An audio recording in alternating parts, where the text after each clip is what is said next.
Here's the deal. The Seven Wonders of the World aren't just some architectural mysteries from Indiana Jones.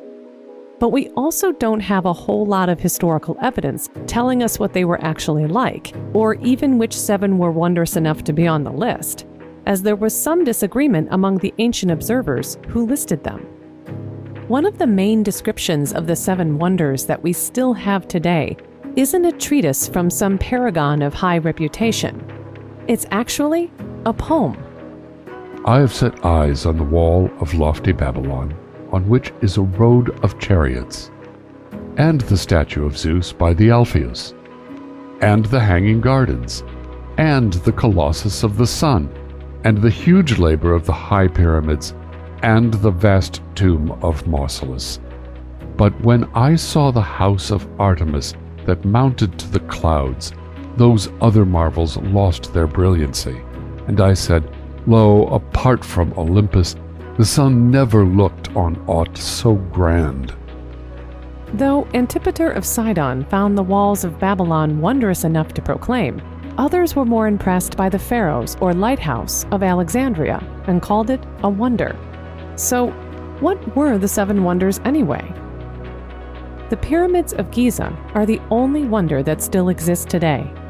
They're also the oldest, built between about 2575 and 2465 BCE.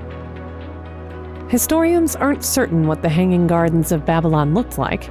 They could have been tiered terraces built to resemble a mountain, or just a really cool rooftop garden.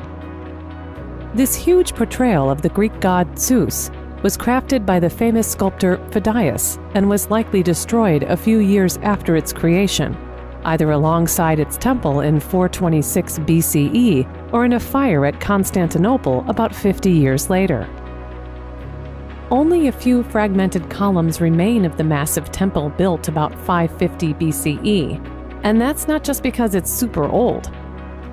A few centuries after the temple was built, a madman named Herostratus burnt it almost to the ground. The Persian ruler Mausolus, who died about 353 or 352 BCE, was laid to rest in this monumental tomb adorned with sculptures by leading Greek artists. The colossal statue of the sun god Helios didn't actually straddle the entrance to Rhodes Harbor as a rumor suggests, but it did welcome visitors to the city for about 50 years before toppling during an earthquake. And finally, the Pharos of Alexandria, built about 280 BCE, it was one of the first fully functioning lighthouses in history, making it the model for future lighthouses to come.